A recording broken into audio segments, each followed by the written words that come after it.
Great. And we'll go to, yeah, just want to go to full screen on that.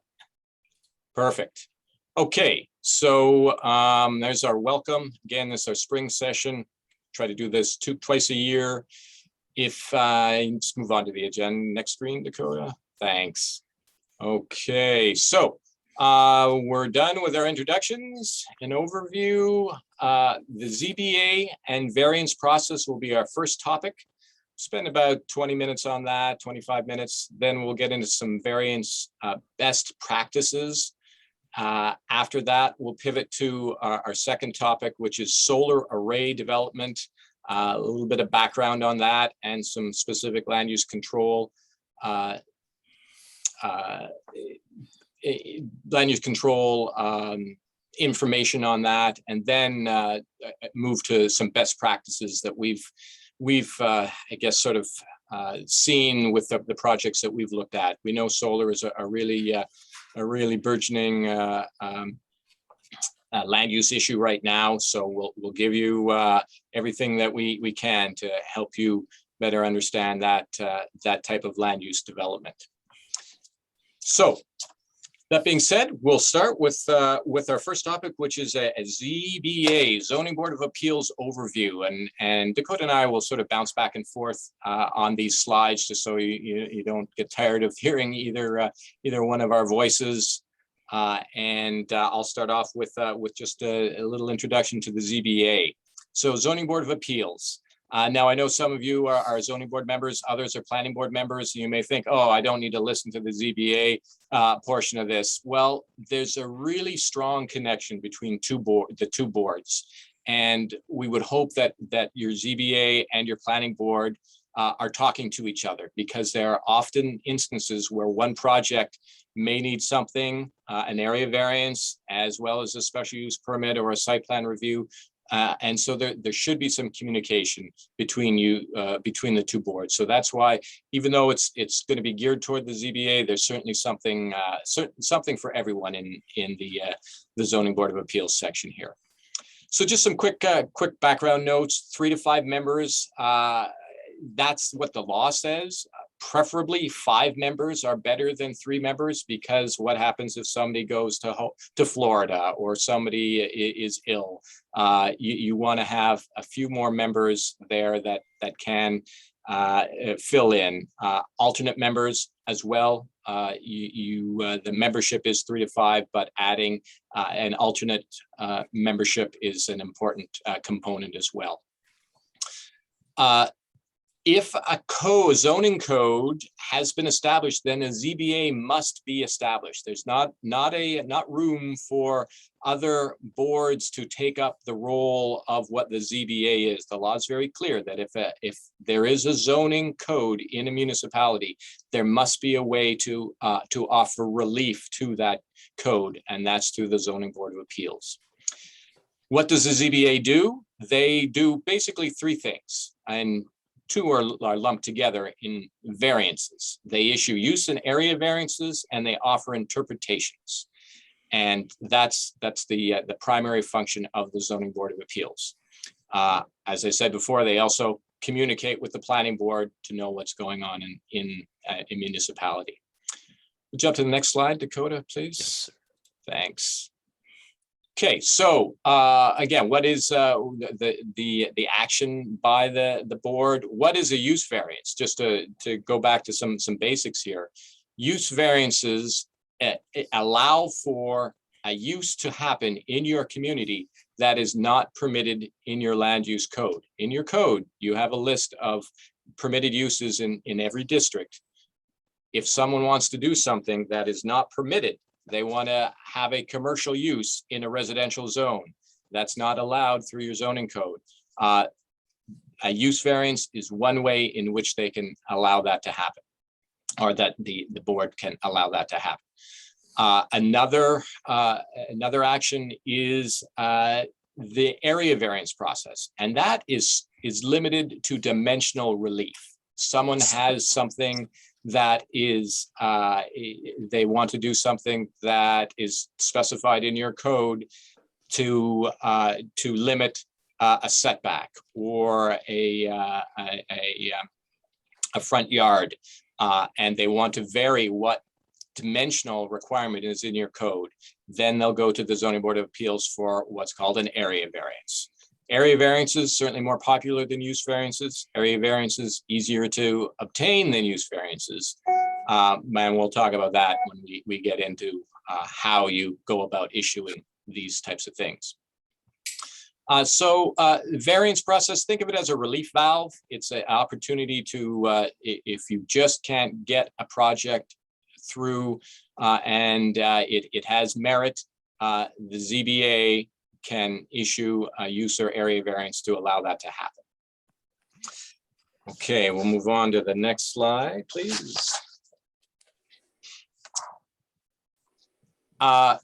The other option or other action that the ZBA takes is in interpretations, and this is not as common as the use variance process. And I've talked to several ZBA members that have never been involved with an interpretation, but it may come up, and there's opportunity for it to come up. And usually it happens when there's a disagreement. The code enforcement officer in your municipality may disagree with an applicant who says, "Oh no, this use is permitted," or this definition is not as you read it, it means this. Well, you've got two individuals that have a different opinion. Who's the decider in this case? It's the Zoning Board of Appeals. They will interpret what the code says. They'll interpret what the language in the code or in the definition section says for the municipality. It's beneficial to the code officer. It's also beneficial to applicants. Couple ideas here that we've heard over the years is, well, the ZBA won't, or the ZBA can't review planning board decisions. So the planning board makes a decision, the applicant doesn't like the decision, I'll just go to the ZBA. Well, I've heard that a number of times. I'm going to go to the ZBA to appeal a special use permit. That's not how the process works. The appeal process is not to the Zoning Board of Appeals for action taken by the planning board. The planning board there may be an opportunity for the planning board to be involved, but the ZBA is not a reviewer of special use permits by the planning board. That decision is left to the courts. Okay, so another argument or comment that we've heard a number of times is that municipal boards, a decision by the ZBA is not liked by an individual. I'll go to the municipal board and I'll get them to overrule the ZBA. They can't overrule the ZBA because they have autonomous power. The ZBA has a lot of authority here. What the municipal board can do, however, is change the law. That's the authority of the municipal board, is to change what the Zoning Board of Appeals interprets and what the Zoning Board of Appeals issues for variances, use and area variances. All right.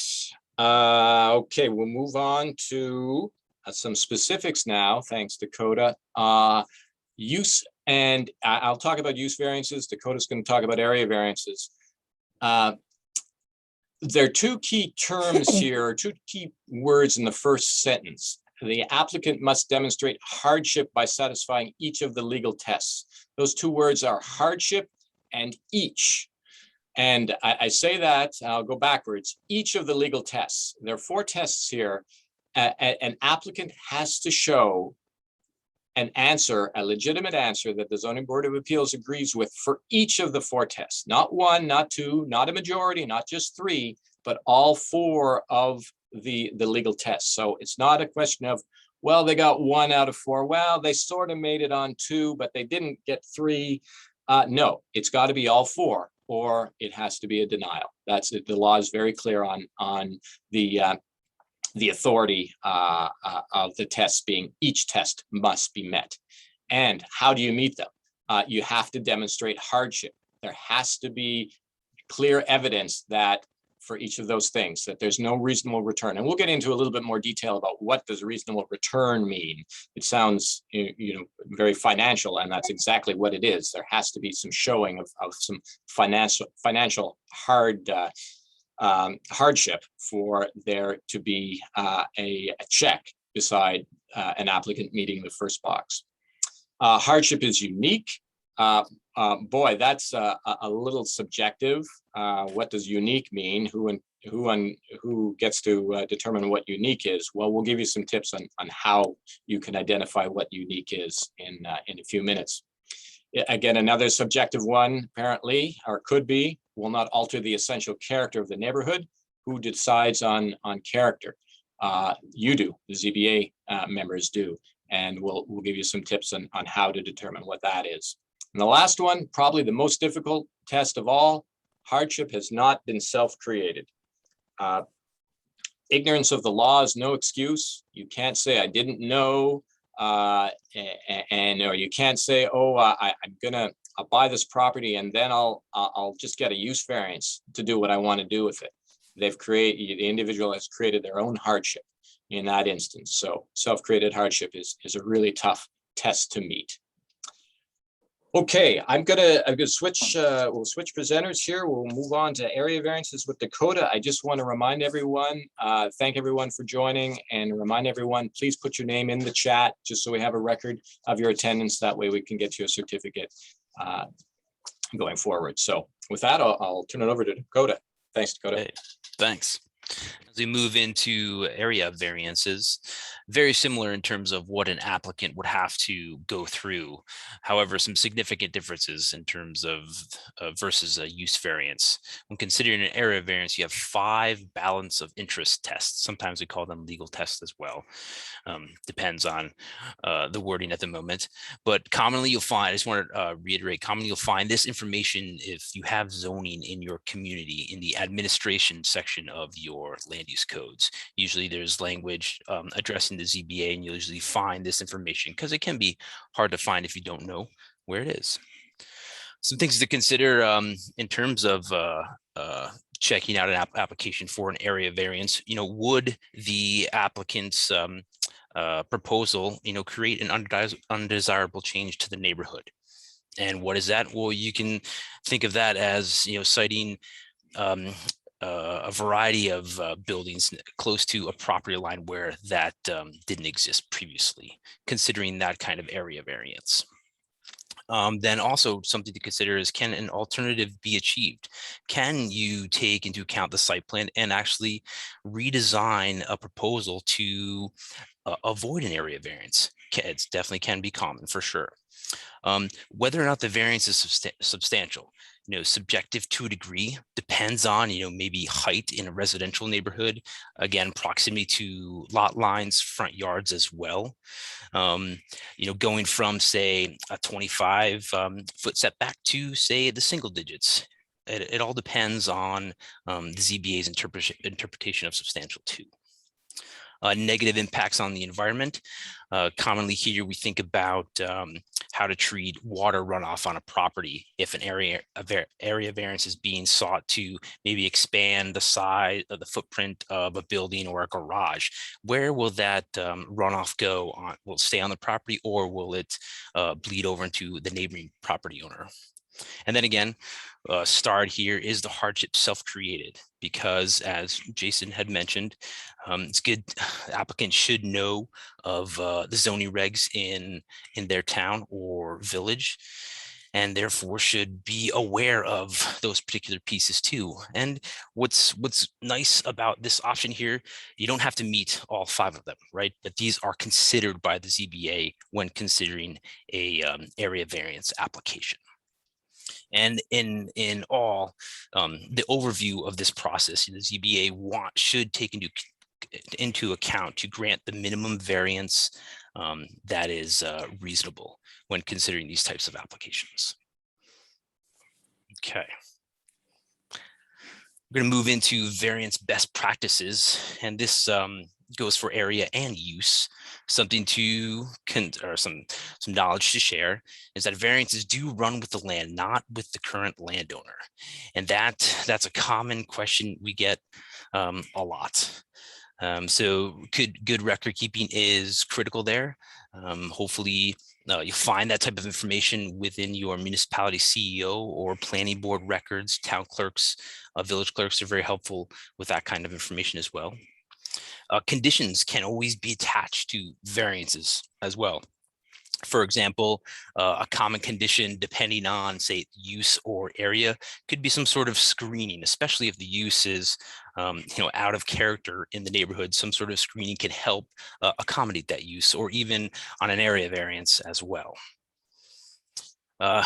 Push for more information. This is a good reminder too, because we'll commonly look at area and use variances, and an application from a municipality in the county will have, for use, they'll have the 4 legal tests, or for an area they'll have the 5 balance of interest tests, and an applicant will only fill out, say, 1 or 2.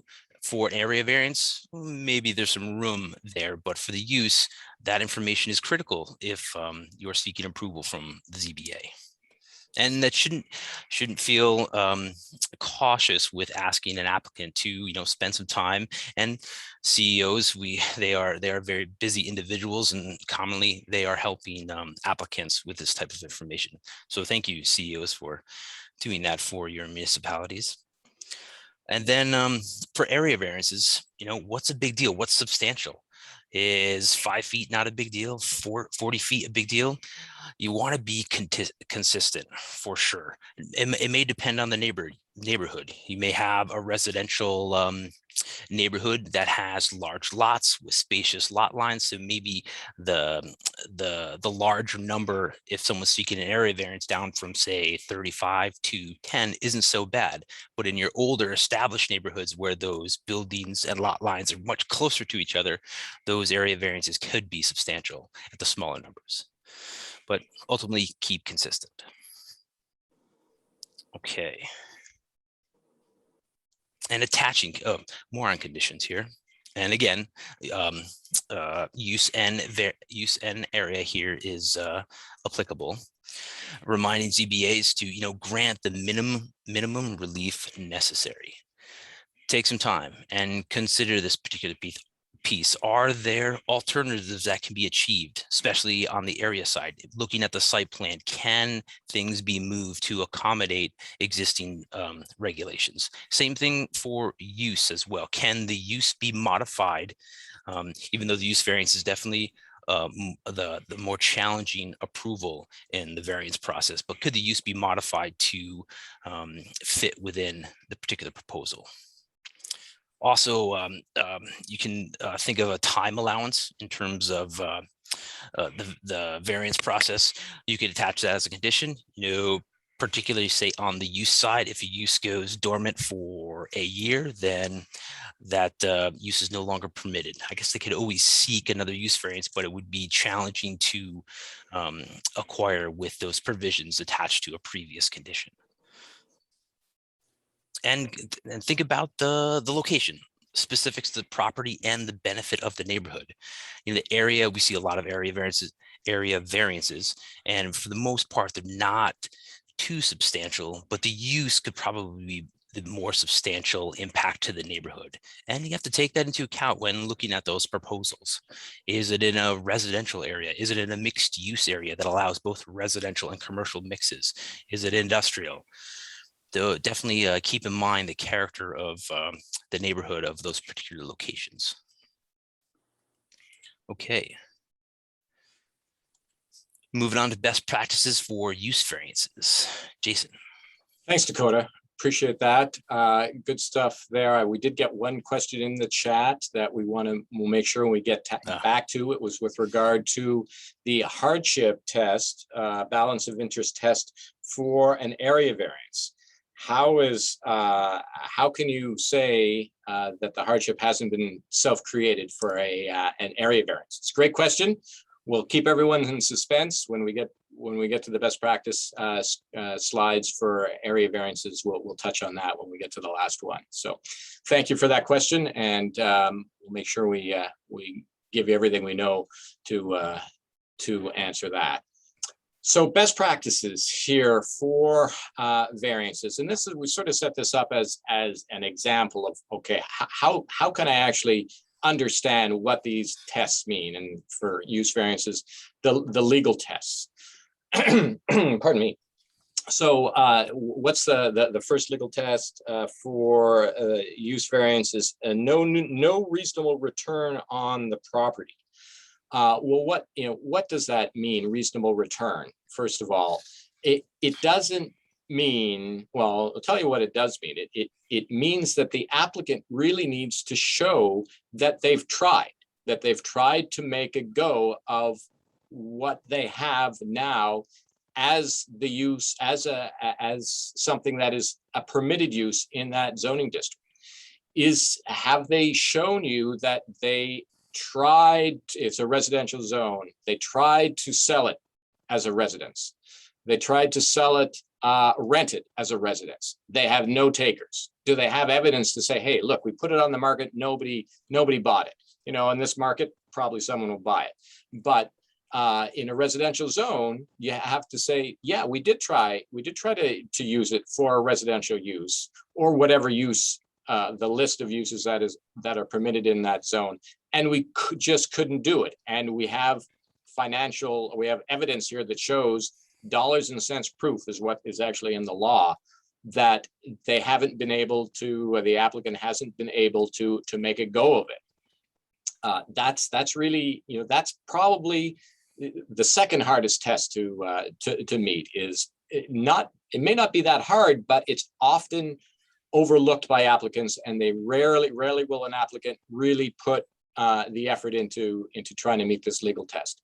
Often what we see is that I couldn't make enough money from this use, so I want to do this so I can make more money, or I need to do this to break even, or it's a better use, it's better for me.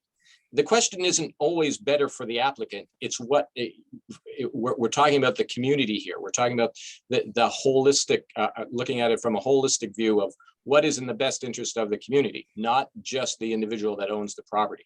So the idea that I need to do this to make money does not cut it as an answer to the first legal test.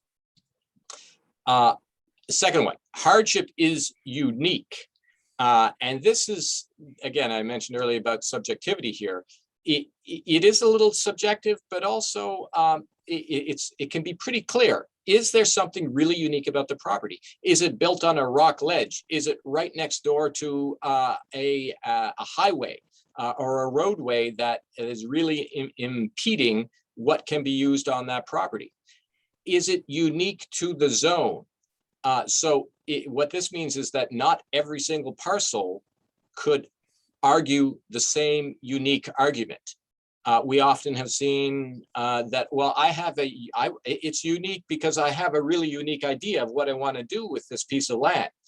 Well, maybe if everybody could do that really unique idea on their land, then it's not unique. So it wouldn't meet that legal test. It has to be specific. It has to be tied to the property.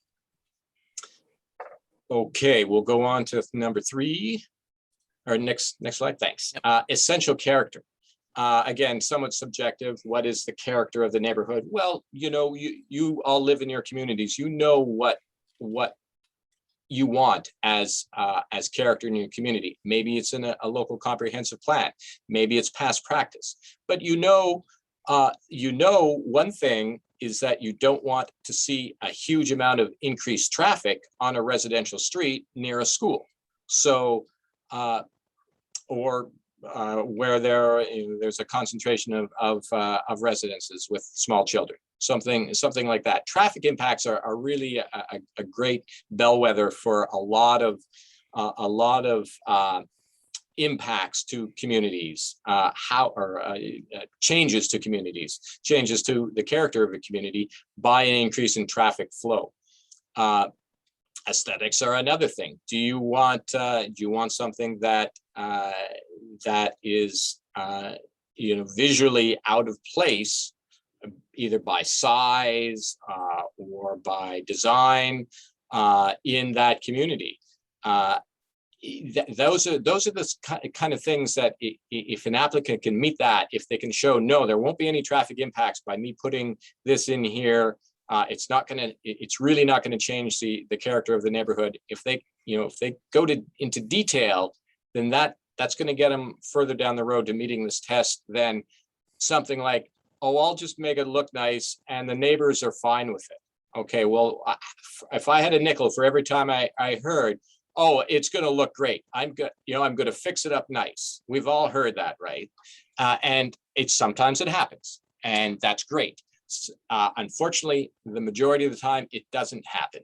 And there's subjectivity here. Well, I think it looks fine. I think it looks great when there's lots of debris scattered around the site. Well, again, that's where the subjectivity comes in, and that makes it somewhat challenging. The second statement there, well, the neighbors are fine with it. Well, that's great. Yeah, the applicant may have talked to the neighbors. They may not care because they may not know the full extent of what's going to happen or what that project is going to become in the future. And the other good thing about area, both variances, use and area, is that there is a public hearing requirement for them. So the neighbor may be fine with it according to the applicant, but when you have the public hearing and the neighbor's there in person, they may have a different opinion. So it's really important to get that buy-in from the community through the public hearing process. Not always just take the applicant's word at face value. Okay, the last one here, and we talked a little bit about this before, not self-created, and this is challenging. What is, when is it not self-created?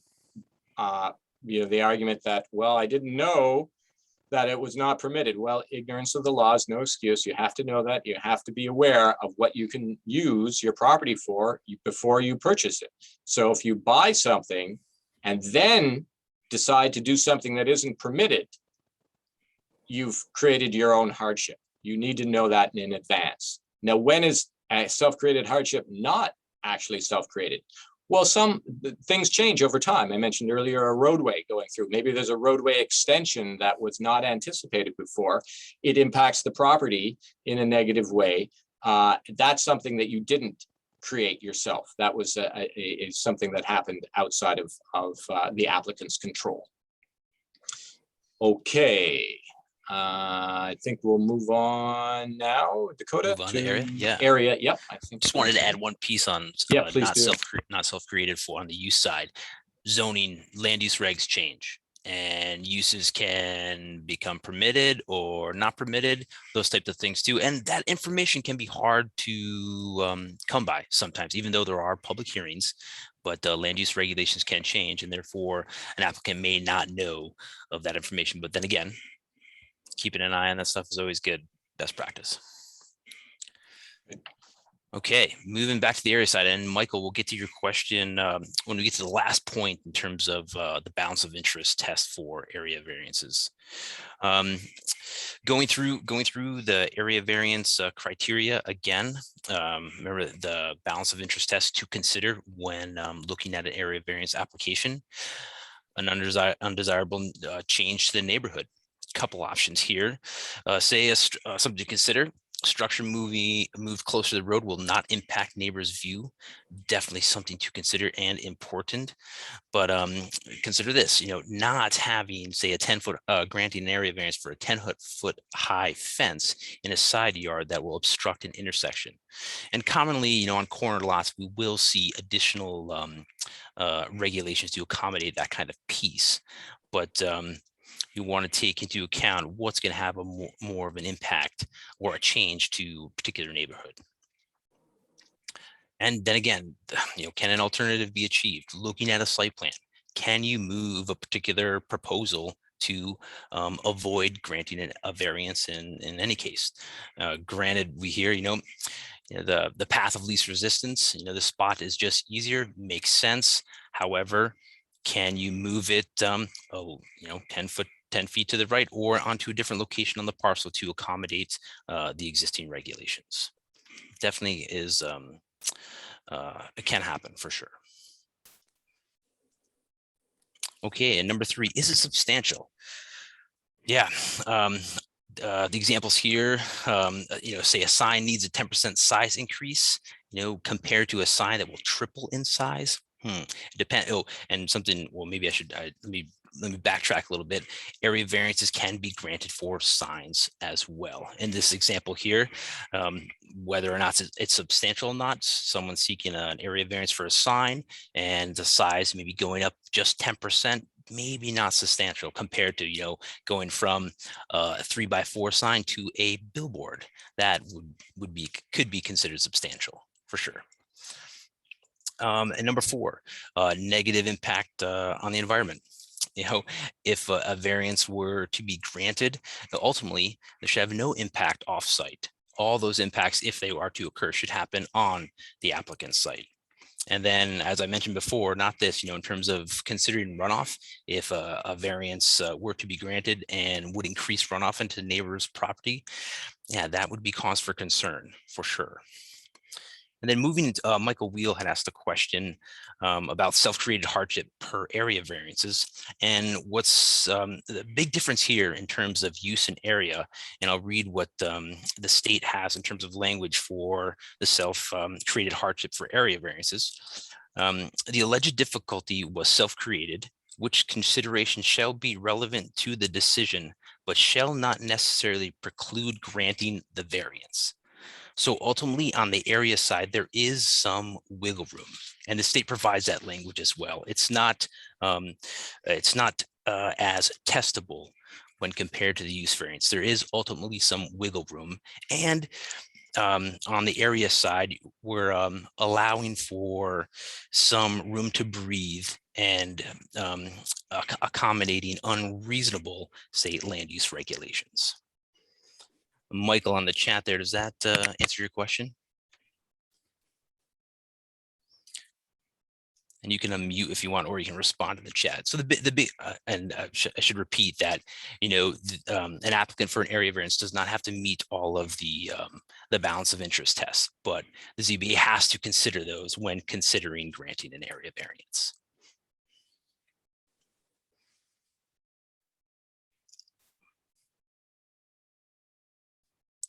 Yeah, for sure. Michael had responded, it's often more complicated, and this is a hang up sometimes. I could imagine, we could imagine that for sure. Okay. Just one more thought on that. Yes, sir. Dylan, sorry, Dakota. Boy. Just in response to Mike's question, yeah, it basically you get a free pass for this one, the self-created hardship, that you can consider it or you don't have to consider it. It may be in the interest of the community to consider that, well, they've asked for this for every single property that they have. It's, they continue to use it as a workaround.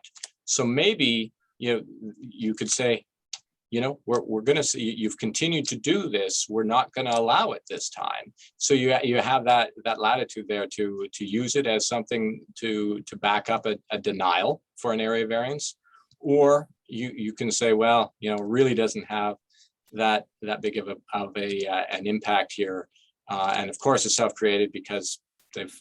It has to be. You do, I guess the question of consistency comes into play there. You do always want to be consistent with your decisions, but I say that with the understanding that every single project is unique. And so every circumstance has a little bit of a nuance that goes with it. So, you individuals live it every day. We see it, only the ones that are referable to the county do we see with regard to area variances. So it's easier for us to sit here and say, oh yeah, just let it slide or don't let it slide, but we appreciate the challenges that go with that for sure. Yeah, Jason and I were talking briefly before we let the participants in about just the ZBA in terms of its meeting schedule can be very infrequent, definitely not as often as the planning board, and to remember this information is challenging for sure. definitely recommend from time to time taking a look at the use and area criteria from time to time. Helpful to refresh memory for sure. Okay, 6:39, Jason, we're looking Yeah, we're good. good. We got 6 minutes to talk a few examples here. Okay, I'll start with the area. Jason, you want to do the use? Sure. Okay. Some examples that we see that come through the planning office and the planning board as well. Recently, a project in the village of Potsdam, a steward shop. Pretty interesting project for sure. And the location resulted in a variety, or not variety, maybe one, I think 2 or 3 area variances that would have been required, considering how the code was written today in terms of how a business use like a steward's was in relation to residential properties within a certain buffer from that particular parcel. And as the project progressed, the village eventually changed the code to accommodate that use. So variances were, or it sounded like would have been sought to move the project along, but that eventually ended up resulting in a code change. Jason had mentioned that before. That can happen on the use side as well. You know, a code change can happen to make a use permitted by right or by special use permit. Some other pieces, you know, changing parking split space sizes in Ogdensburg.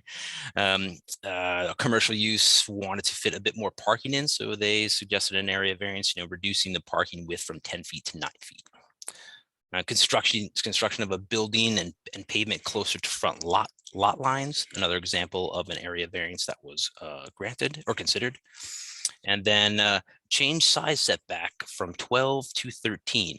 You know, as we look back in the criteria for the area variance, is that substantial? Well, it all depends on the project, essentially, as we've repeated throughout the presentation. Project is unique, could be a large lot size with plenty of room, so maybe not substantial for the local municipality of the ZBA to figure out. And make a note here on subdivisions. From time to time, we'll see a subdivision come through our office in the county planning board that may have a lot that's non-conforming per the land use regulations, and there is a possibility to seek an area variance for those types of things as well. Okay. Great. Thanks, Dakota. All right, a couple of use variance examples, and these are tricky because they sound pretty benign. The first one, add a third apartment to a two unit structure in the village of Messina. The limitation in this area was for a max of 2 units. They wanted to put a third unit into that structure. The question here is why? Could they meet those legal tests? Could they show that we can't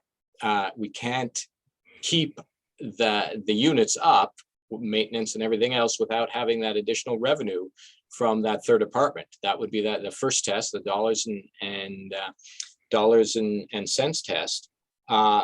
Self-created hardship, boy, it'd be hard to meet the self-created hardship one there because they're already using it.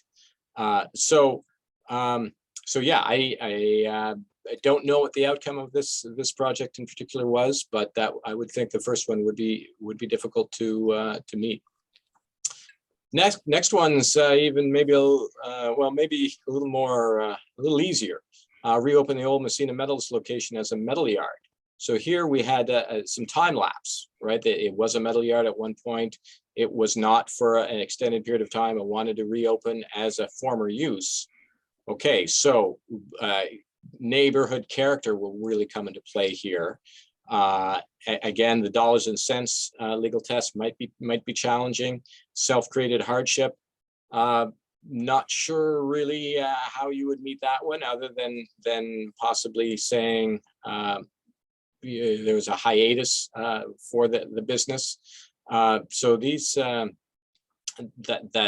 the business closed and then wanted to reopen again.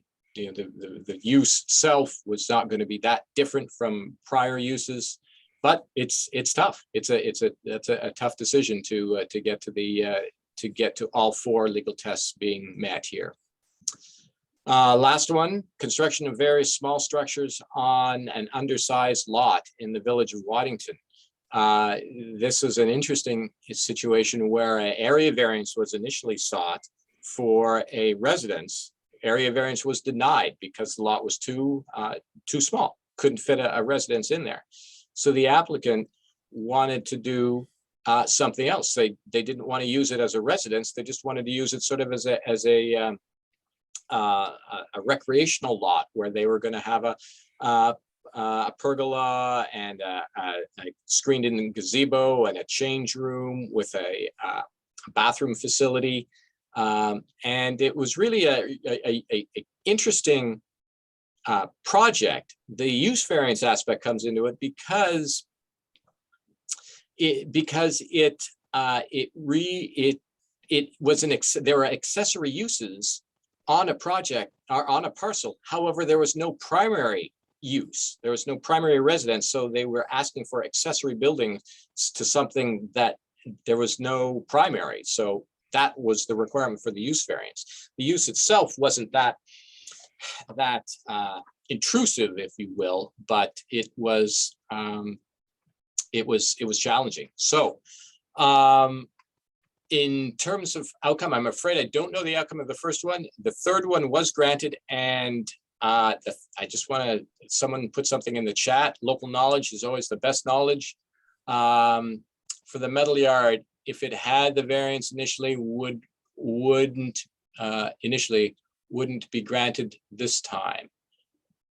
If it had, that's a good question. If it had the variance initially, so if a use variance was granted 30 years ago for the metal yard, and it went out of business, and then it came back, would they need another variance? And the answer there is back to keeping good records. What did that 30-year-old variance say? Did it specify if you go out of business for a year, you need another use variance? Or did it not? If it was silent on it, then the use variance runs with the land, and that initial use variance would still be good. So, okay, we're a minute over. I'm sorry that we got into the variance discussion there. I don't want to cut anybody off though. If anybody has any final questions on variances, please let us know, and we'll take a minute here to address those, either in the chat or just feel free to unmute. And if not, what comes to mind on the metal yard example there, that maybe it was an established use historically, became non-conforming, and then went out of business, and possibly that's the reason for seeking a use variance. Another avenue. Good point, Dakota. Okay, I don't see anything in the chat. We'll jump right into our second topic tonight here on solar array development. Right. Boy, what a topic. This is a big one. We're going to try to whiz through it in 43 minutes. I think we can do it. We'll try to do it justice in that amount of time. Certainly we'll have additional discussions about it at future training sessions, and always feel free to mention this now, mention it at the end again. If anyone has any questions, always feel that you can contact the county planning office. We're a resource for everyone in the county here, and we want to impart any information that we can to you as you navigate the solar array development explosion, if you will, that's happening in St. Lawrence County. And why is it happening? And it's basically a result of some state actions and state directives. Some of you may have heard of the Climate Leadership and Community Protection Act, the CLCPA, that it essentially, from the top down, from the state, the highest state level, said New York State is going to be a welcoming state for renewable energy. We want to see renewables, so much so that they have this clean energy standard. Oh, if you can just sit back then. Thanks. Clean energy, we got to make up time, but we'll get through it. Clean energy standard, which is 70% of New York's energy to come from renewables by 2030. Boy, that's a lofty goal. We're 8 years out. We're not quite there. So that is the rationale for so much solar development. It's not only here in St. Lawrence County, although you think that we're a big one. It's all over the state. And but we're focused on St. Lawrence County, and our focus here is why in St. Lawrence County, and it's comparatively inexpensive and plentiful land that's really driving the solar explosion in St. Lawrence County. We've got a lot of land. We have individuals that are looking to divest themselves of some land, looking for lease arrangements. We also have a pretty solid grid in place now, and it's continuously being upgraded. We also have, you've all seen the smart path, those two new towers that have gone through coming out of NIPA. They are primarily going to be taking up solar power from large projects, but it's all part of the I guess the plan to get to that renewable goal, and also looking to St. Lawrence County to accommodate some of those uses. So now we can zip the next slide, Dakota. Yes, sir. Thank you. So what can we do? What can we do at the local level? We can't do too much for these larger projects. There are projects that are broken down by size. There's projects over 20 megawatts and projects under 20 megawatts. Local municipalities have no control over projects that are over 20 megawatts in size. When I say no control, it doesn't mean that you don't have an opportunity to go to public meetings, to offer input, to say, hey, you should be doing it this way. What I mean is that you as a planning board or a zoning board of appeals will not be granting area variances, will not be granting special use permits for larger solar arrays. Right now, there are about 5 or 6 projects that we've heard about. The governor just announced today one that I had not heard about in St. Lawrence County in the town of DeKalb, but there's numerous other ones. I'm sure some of you have heard of the Rich Road Solar in Canton, the Canton area. That's 240 megawatts. That's a big one. The one up in Messina, 180 megawatts. Those are happening, regulated by the state through what's called either an Article 10 or a 94th C regulatory process. We do not have that much say in those. But what we do have a say in is the smaller projects. And there are lots of those. County, we have our record, Dakota's been keeping a log of all these projects. I'll show you a map in a minute of them. We've had over 30 projects in the last 5 years or so of these 5 megawatt projects. And those municipalities do have some say over, and they can regulate that either by local law or through a zoning code. Some municipalities have a standalone solar local law and also language in their zoning code to address it. Some municipalities have incorporated their solar language into their zoning. Some are going to be doing that, and other municipalities just have a standalone local law because they have no zoning. They just have site plan review. Some municipalities just have the site plan review process, but they have a separate standalone local law to regulate solar because it is such a concern in those communities. You mentioned 5 megawatts. What is that? Think of 5 to 7 acres per megawatt. So we're seeing a footprint inside a fence line of between 25 and 35 acres for these 5 megawatt projects. That's that can be pretty impactful if it's going to be in a prime agricultural area at 35 acres. Just seeing a question in the chat about tillable farmland. We will talk about that and see if we answer that question, and if not, we'll look for just a little bit more detail when we after we go through that section. But so we've got projects. What else do projects need to actually develop? Developers.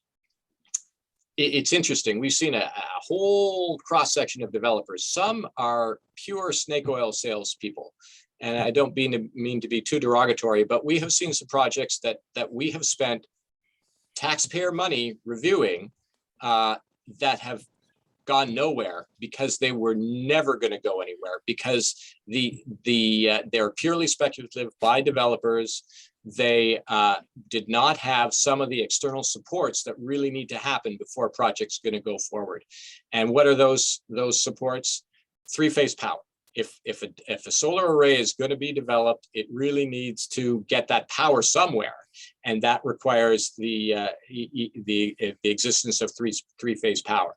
Now, not to be too disparaging about the developer I mentioned earlier, yeah, they could have footed the bill to put in three-phase power to get that out of the community, but they did not have an interest in doing that. Substation capacity is another thing. There are limits to what a substation can take up from local solar arrays. So if there's a limitation on that power, then or on that capacity, then there needs to be an investment in those substations. And some developers are certainly making that investment. Others are not. And so it is a intricate, detailed game, if you will. It's not the best choice of words, but a very, very intricate process to get these solar projects developed. And we're just seeing sort of the front end of them now. We have seen, as I mentioned, those 30 projects. There are not more than 10 that have been built in the county to date. They're still coming, presumably, but some may not develop at all because of the lack of some of those supports I mentioned. Okay, we'll go on to the next slide. Okay, thanks, Dakota. Here's the map that I mentioned earlier. This is all those little orange squares. Those are footprints, solar footprints of the parcel, not of the actual array itself, not that 25 to 35 acre footprint, but of the parcel, just because it's a little bit bigger, a little bit easier to see. But you can see that they're scattered throughout the northern part of the county. Not so much in the hillier Adirondack section. Park certainly has some some regulation to limit the development down there. That's not to say that they are not proposed in the park. There's one pending down in the town of Fine that we'll see coming through the county planning board in the near future. But just you can see a large cross section of projects here. The big one up in Messina, I mentioned that 180 meg one, that you can see is consumptive of about 2,000 acres of land, and the one right in the middle of Canton is about 5,000 acres of land that will be used for solar. Proposed solar development there. Okay, so we know it's happening. You've probably seen it in your town. Many of you already have regs in your town, and that's great. We've reviewed a number of different local laws, solar local laws, and yeah, thanks Dakota for sharing that link to the map with everyone's in the chat. What should be in your municipal solar regulations? If you're still looking to develop some, here's a good cross section. If you have developed them, there always is room to modify if you feel the need to modify your regulations. So if you pick up something here that isn't in your current regs, let us know. We can help you to get it added, or feel free to go ahead and work on that yourselves. So definitions, of course, we want to talk about what we're talking about, right? So defining what a small scale operation is, what a large scale operation is. Large scale usually has to do with utility grade, or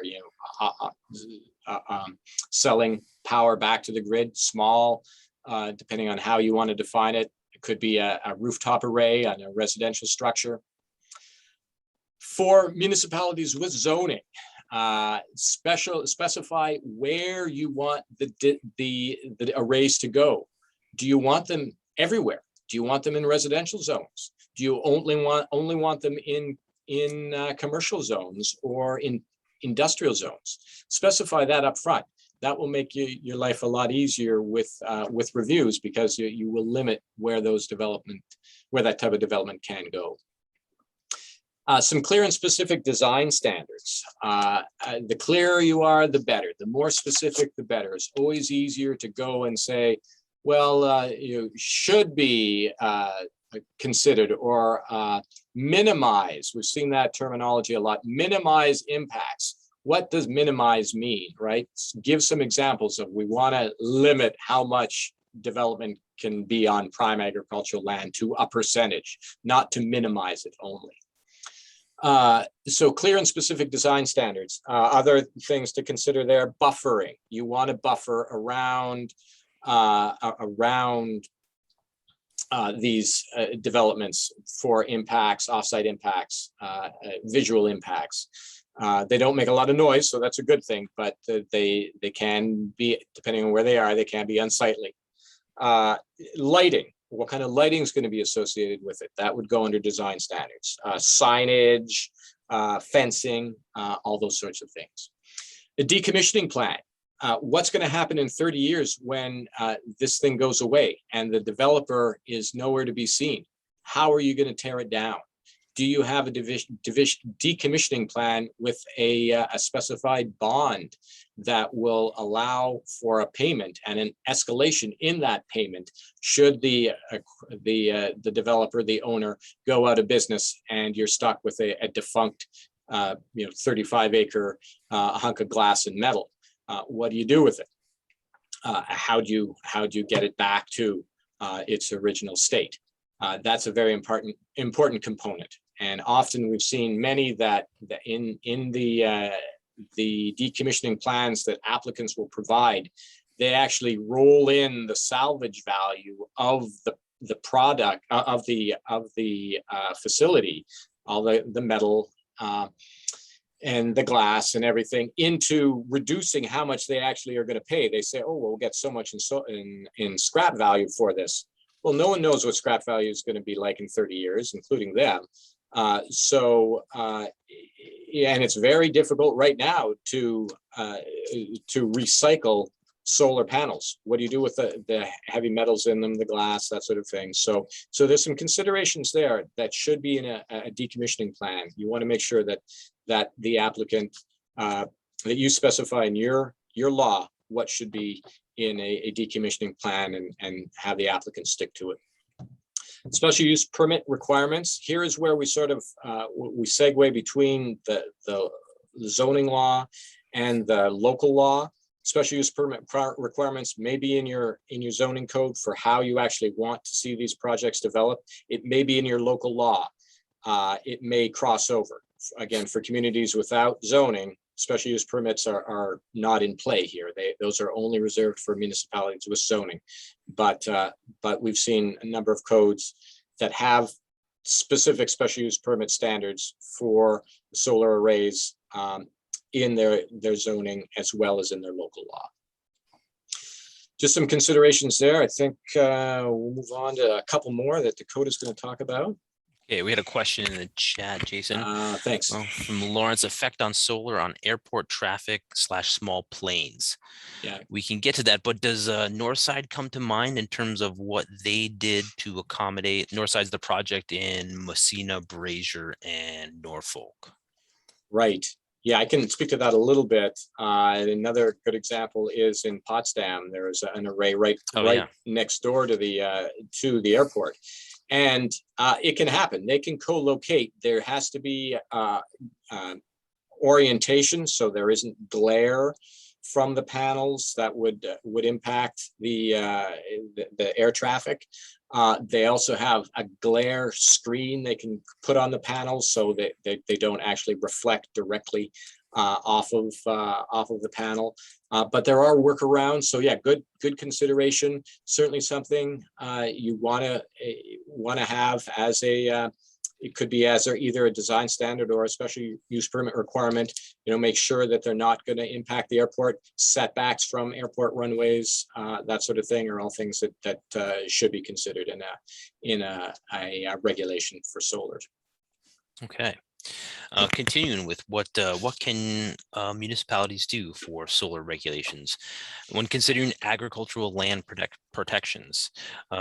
We see this in solar laws in the county for sure, and we see the word minimize too in regards to prime farmland. You can be specific in your laws, and we're not there yet, but maybe that may come in terms of adjusting land use regulations to better protect prime ag land.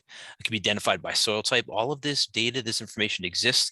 If you don't know where to look, the planning office, we can help you find that data. The data is in terms of prime farmland, which is made up of prime soils. The DANK IMA, which I'm hoping most of you know how to access, is a web mapping interface similar to the link I put up there, and we can put the link up for the DANK IMA as well. Their internet mapping application shows parcel boundaries, shows zoning per the municipalities that have it, and also within the agricultural atlas layer, there's a data set for prime farmland. So you can get an idea of a project and how it may impact prime farmland. And you could potentially write that into your regs as well. And consider development limitations on prime farmland by percentage. This is something that we've been discussing more so recently.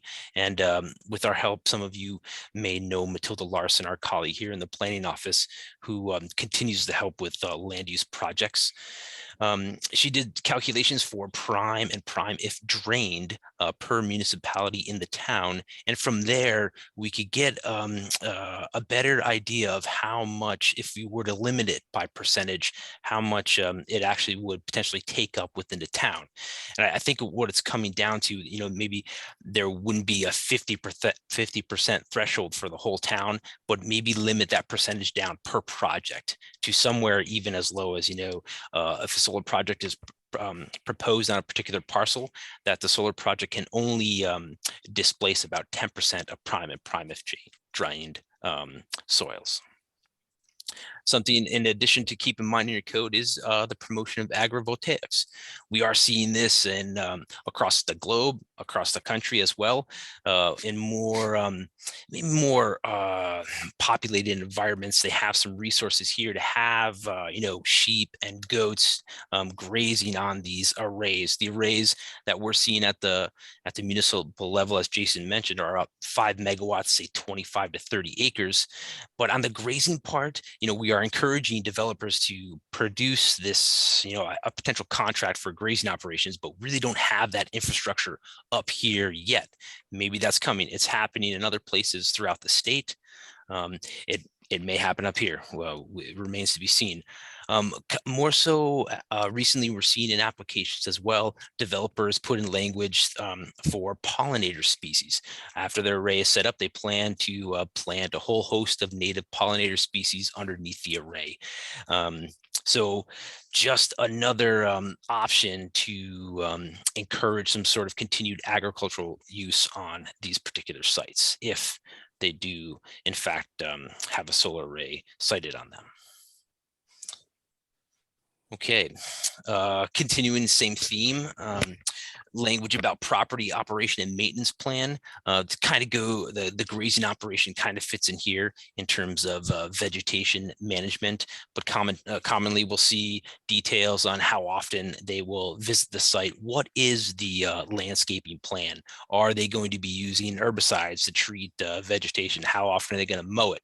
Be nice to reduce or eliminate those impactful impacts as best as possible. Host community benefit agreement.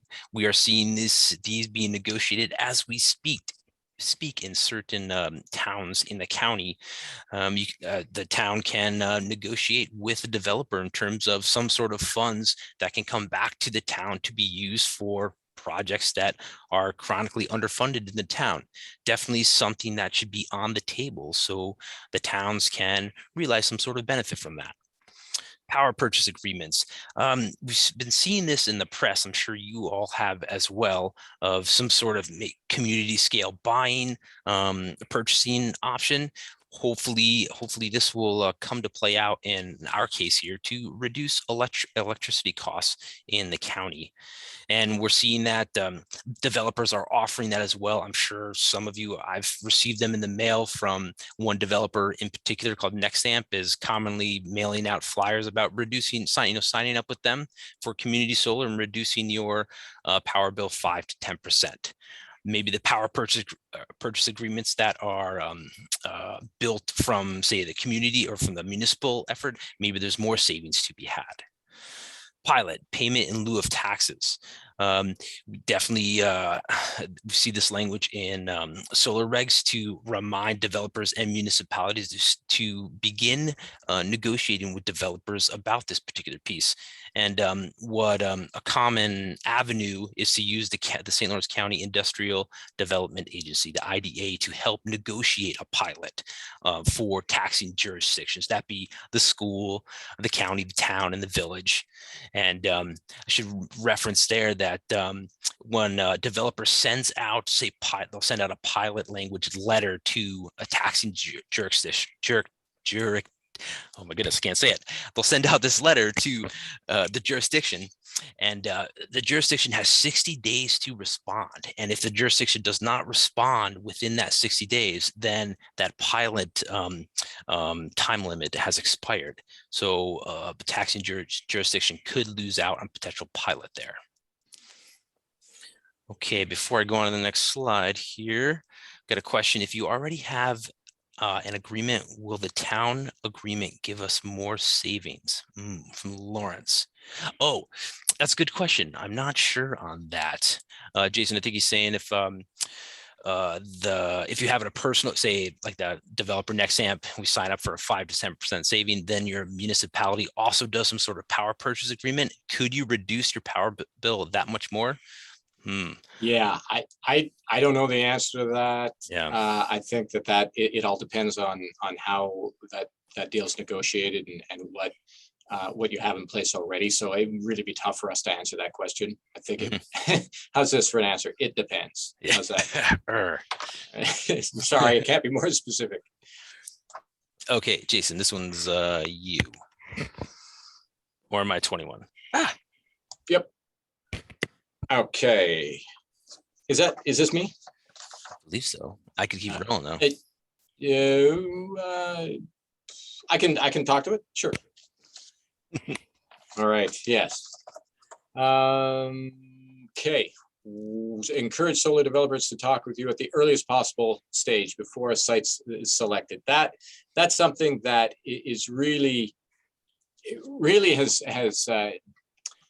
challenged us. Is we will get projects in at the county level and we get them after you get them. So you'll get them at the local level, and they've spent thousands of dollars on drawings. They've spent thousands of dollars on landscape surveying, putting it all together, and they're really in poor spots. They haven't done their due diligence to look at what makes sense for development in your community.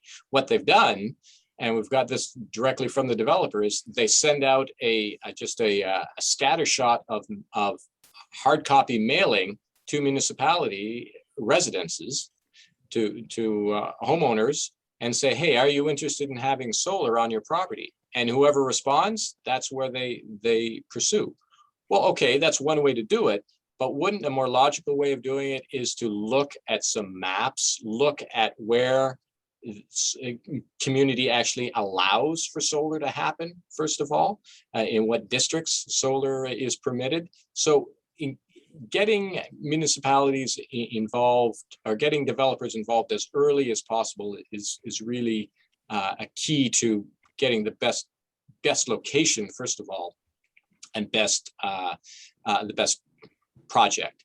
And talk with us. We're happy to help you look through the IMA that Dakota mentioned earlier to see where do we want solar in the town of X? Where does it make sense to allow it? Another thing to be. Jason, Can I Yeah. add a couple things there? Yeah, absolutely. What comes to mind in terms of working with developers? And sorry, this is totally my slide. Oh, okay. I'll let you keep going Cool. then. Is encouraging the developer to look through the zoning or the solar law, if it's in your zoning regulations or as a standalone law, and it is pretty amazing. That information is fairly detailed, available for the most part, and what a potential developer would have to do to satisfy the law. And still, we see some projects where it seems like they aren't taking everything into account. So the earlier you can get on that kind of a communication path with a developer, the better. Interconnect. How is the project going to interconnect to the grid? And is the developer in the queue? So the queue is in relation more so to the substations that these three-phase feeder lines feed into. And commonly, as Jason spoke to before, we had reviewed projects that had no idea, had done really very minimal communication or their due diligence with National Grid to investigate a project's viability on the local grid network. And those projects, or the requirements that were needed in terms of accommodating those projects, became project killers because they were just too expensive for the developer. So what we see commonly with an application that is put together, we'll see a CESA report, which is a coordinated electric standard interconnection review, and the developer will pay for that. In that detail, you can see where they are in the queue for a particular substation. Say a substation has a capacity of 26 megawatts. The CESA report will say, oh, they are, the last 5 megawatt project within that 26, even though that that substation may have a queue of another 10 megawatts. The CESA report will show that that particular project is within that capacity threshold. And an interesting piece in terms of upgrades that we're seeing as well is that substation upgrades can be costly and can be project killers. However, developers in communication with National Grid can cost share those particular upgrades to reduce the costs on a particular project and to make those costs more reasonable, spread across more projects to upgrade those substations. So we'll see how that will play out in the county in the near future. Say Potsdam, Canton, Oswegatchie area, those substations are at capacity with the planned projects, and definitely say 10 megawatts in the queue. And we'll see if substation upgrades occur to accommodate those particular projects. Specific areas in your community that are preferred or off limits. As Jason mentioned before, you can use your land use regs to push this type of development into an area that your community would deem it appropriate. That being industrial spaces. Residential, not sure for the large scale project, but residential agricultural, maybe. But then again, you can also include language that protects prime farmland as well. Can I just jump Yes, in please. here for a second on that Yes, one? please. I'm thinking, many municipalities now have limited zones. They have a rural zone and a residential zone, or a rural agricultural zone. You can add additional zones to your code and say, we only want solar in our solar zone, and then specify individual areas that are, not in your best agricultural areas. That would be a solution to addressing where they can go. Oh, and so this is very similar to, say, a wind overlay zone that some municipalities have adopted. They apply certain restrictions to siting for industrial scale wind, and that will dictate within the town where those that type of use is appropriate. Great parallel example. Yeah. Approvals. Definitely can be lengthy to a degree. Commonly, municipality zoning regs will permit solar project, major solar project, the larger ones, via special use permit, which will include a site plan approval and might include variances as well, because sometimes we'll see fence lines and array boundaries butt up against, say, a 100-foot buffer against a neighboring residential property. So commonly, when we're reviewing a project will make note of that, and a developer, they could adjust the array to stay out of those setbacks if needed, or seek area variances. Okay. Moving on here, give you an idea of national grid infrastructure. Town of Madrid here in the center, town of Potsdam to the south, Waddington to the north, Lisbon to the southwest. Blue lines represent National Grid's three-phase distributed generation infrastructure. And as you can see, the black lines represent a little bit confusing here from an older data set. Black lines here up following my cursor on the left side of the screen represent parcels where a solar project is proposed. And as we move closer to the red polygon here, you see some more black outlines. The red polygon here is a project we recently reviewed in Madrid called Acer Solar along Cogswell Road. And you'll see the red border being the border of the parcel, and the black being the outline of the array. So siting location, we're finding out developers definitely are not are making sure that they're siting these close to available infrastructure without a doubt. And you can see there's a substation right up here as well. And what's nice in their hosting capacity information, you can check on these particular substations to see what the capacity is, what the queue is. And like for this project here, they had submitted a Caesar report, and we could check in that report to see where they fit in the queue for that particular substation. If they're going to that substation, they may be going to a substation at another location. So this has been helpful for us to kind of get an idea of why developers are citing their projects at particular locations. Another helpful piece here is, and you can use this on that the link I sent you for the solar web app, you can pull up prime ag land as well to see where those prime farmland and prime frame soils are. So maybe developers, if they took some more time, they could factor that in to maybe move their array to be less impactful to prime and prime frame farmland. But that can be difficult depending on the location too, because there's a lot of prime and prime farmland, especially this part of the county, maybe not so much in other parts of the county. And before moving on, I want to reference, so this is distributed generation.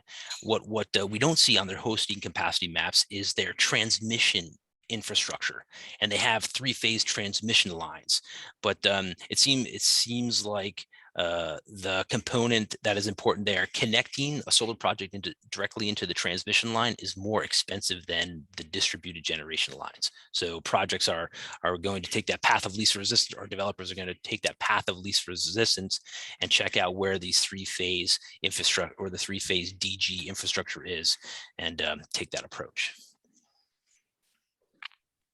And what's nice, this is regularly available to the public. If it's something you need help accessing, be glad to help you. Did you want to add anything, Jason? No, I think that's good coverage and a great segue, because we're going to be talking about a little bit more about the project that you just saw in orange, and also some of the overlays from the internet mapping application that show the prime land and prime ag land. So. Okay, moving on here. We want to be mindful of the time. We got about 8 minutes left, and 8 slides or so. So minute a slide. Here we go. Here's a site plan from that project at Cogswell Corner, 50 Cogswell Corners. Just as an example of what you should be looking for from a developer. This is, as was mentioned, Acer Solar or Cypress Creek. They have multiple names. Many of these projects have multiple names, but this is a good one. They were pretty thorough in what they presented to us, and they don't all look this thorough. When I say thorough, I mean they've got the actual footprint of the array. They've got the wetlands demarcated on the site. They've got the fence line, the dimensions on here, a lot of information about the interconnect right here on the lower left. Thank you, Dakota. I'm using my cursor. You guys can't see it, but Dakota's got it. And then some over here, zoning compliance table. They actually looked at what's in the zoning code and said, okay, how do we comply with what's in this case, the Town of Madrid zoning code? And then, of course, the basics, the scale, the north arrow, all the good stuff that should be on a site plan.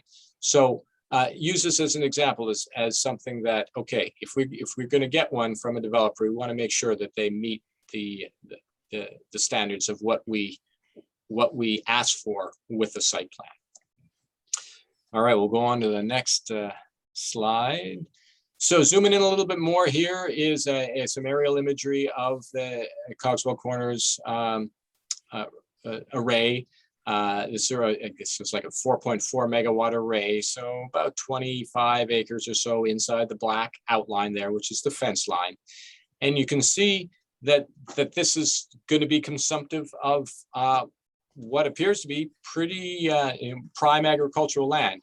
How do we know it's prime? Well, you can't really tell necessarily from this picture, but you can tell from this picture that it's been actively used recently. The bottom left is certainly that's lighter soil that's been tilled at some point. The center top a hay field most likely, but active. It doesn't look like it's been overgrown or not tilled recently. It also shows the array going into some wooded land here, and that's challenging, right? Because we don't necessarily want to cut down trees to develop something that's renewable energy. Why do we have renewable energy? It's to prevent a number of different things. Well, trees do the same thing that our renewable energy directives are trying to do. So cutting down trees to put up solar panels is not the best scenario. So that's something to look at as well.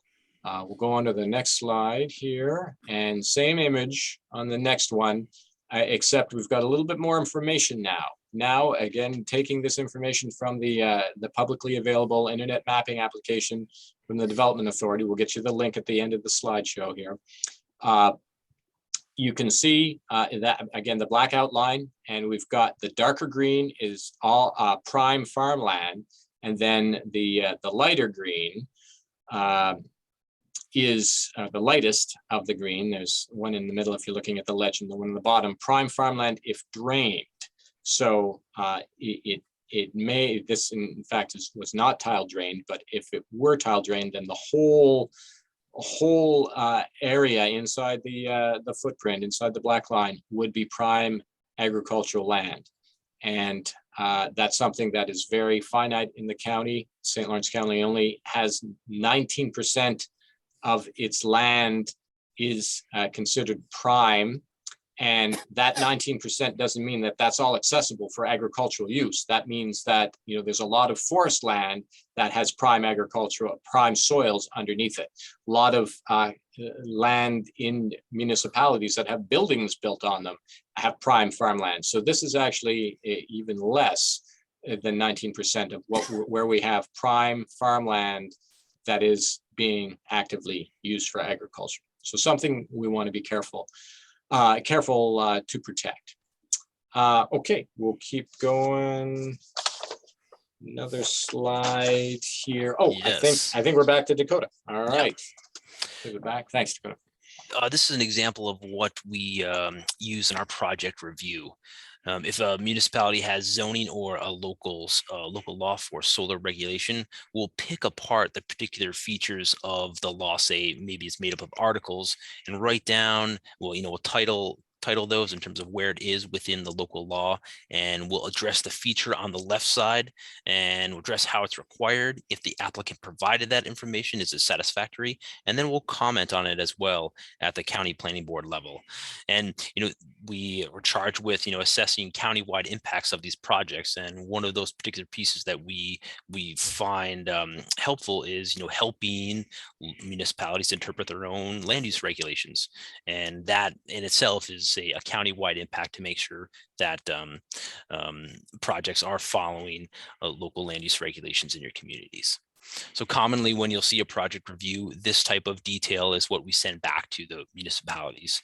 If you're interested in these types of examples, we'd be happy to share them with you for other solar projects we have reviewed in the county. Okay, and some examples here as we get close to time. Town of Governor, Peabody Road, and Little Bow Road. Just south of here is the Village of Governor, the fairground infrastructure, if for wayfinding.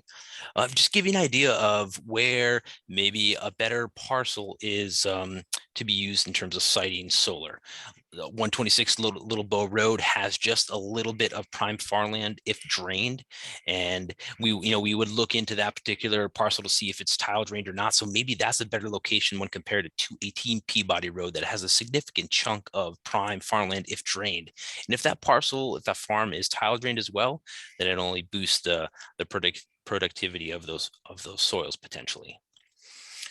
And as we move on, give you an idea of what a site plan would look like at 126 Little Bow Road. Two projects were proposed there, both at about the 5 megawatt, I think a little bit under 5 megawatt range.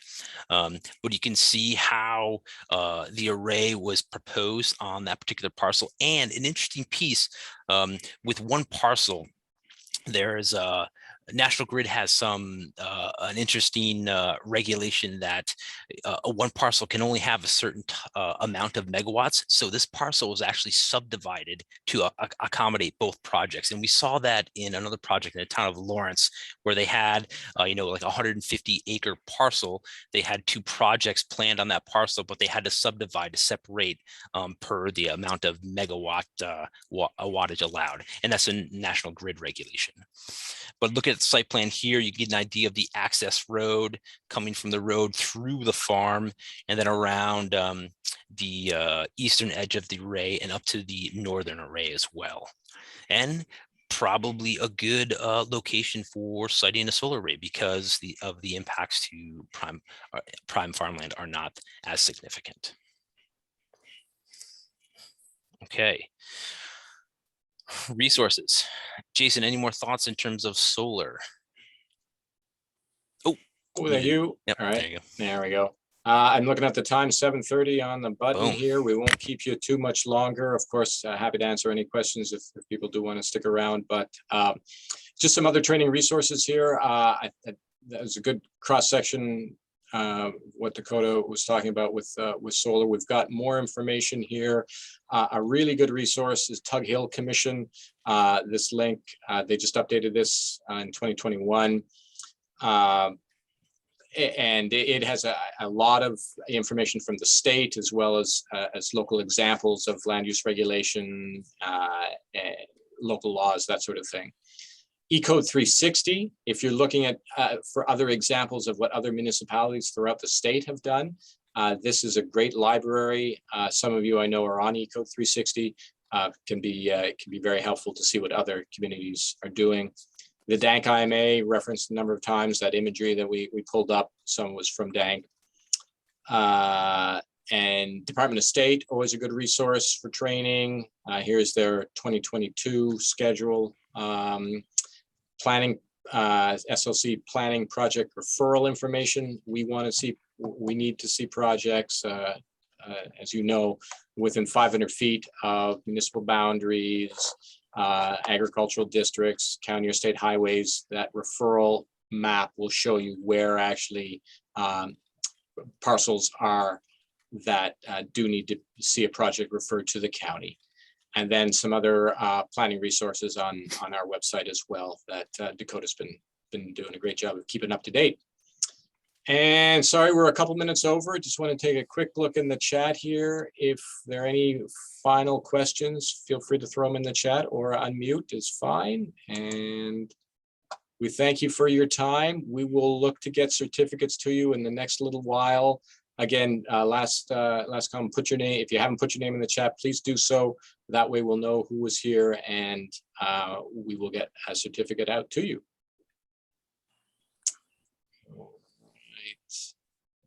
Yes, access to the PowerPoint slides, we'll put that up as well under the planning resources, the slides. Okay. All right, if there's nothing else, we want to thank you for your time and always feel free to give us a call if there are any questions. Yes, please do. Don't hesitate to call.